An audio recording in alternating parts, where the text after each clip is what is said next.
This is the truth about burnout in accounting and finance. There's a version of accounting and finance that looks very composed from the outside. Sharp reporting, controlled deadlines, structured processes, professionals who always seem calm, even when pressure is high. But if you spend enough time in the industry, you sometimes start to notice something underneath that surface. A quiet kind of fatigue, not always visible, not always spoken about, but very real. Burnout in accounting and finance rarely arrives dramatically. It builds slowly, through long hours that become just part of the role, through busy periods that stop feeling temporary, through pressure that is constantly explained away with the phrase, "It's just month end." Now, let's be honest, this is an industry that rewards resilience, precision, reliability, and the ability to stay composed when everything is moving quickly around you. For a long time, that was simply considered the job. But something has changed. Today's finance environment feels more continuous than cyclical.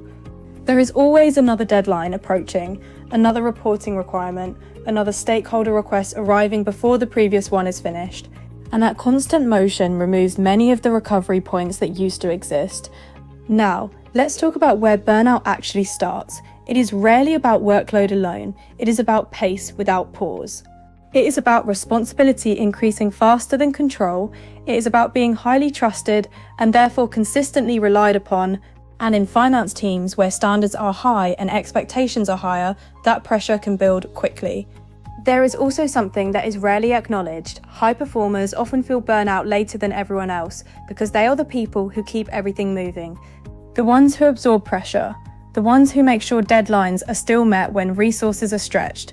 And because they succeed under pressure, the pressure itself often goes unquestioned. Now, let's bring this closer to the modern workplace. Hybrid working has changed how burnout appears. For some, it has improved balance. For others, it has blurred boundaries. The working day doesn't always end neatly anymore.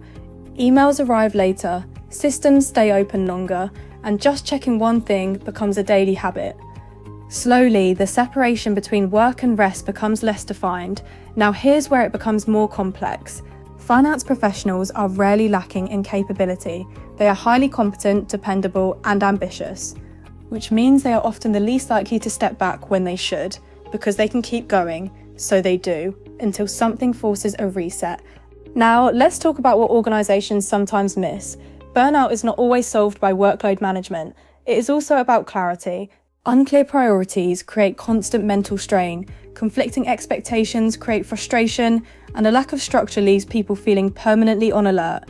Even when nothing is truly urgent, that sustained mental engagement is exhausting in ways that are not always obvious. To be fair, many finance leaders are becoming far more aware of this. There is more discussion around well-being, more focus on workload management, and more recognition that sustainable performance matters. But awareness and experience are not always the same thing, especially in functions where deadlines are non-negotiable. Here's something interesting. Burnout in finance is increasingly linked not just to workload, but to a lack of recovery. Month end still exists, audits still exist, reporting cycles still exist, but the quieter periods between them are often less quiet than they used to be, which means recovery becomes fragmented, and without recovery, pressure accumulates. Burnout is not a failure of individuals, and it is not a sign of weakness. It is often a signal that the system around the role has become too compressed for sustained performance. And in accounting and finance, where precision matters and deadlines don't move, that compression can build quietly over time. So what is the real truth? Burnout is not inevitable, but it is predictable, and anything predictable can be designed around. Better planning, clearer prioritization, realistic capacity, and leadership that understands performance is not just about intensity, but longevity. Because in this industry, the most valuable finance professionals are not simply the ones who can handle pressure. They are the ones who can handle it consistently without losing themselves in the process. Please look after yourselves. I won't ask you to subscribe. This one is just about you. Stay well.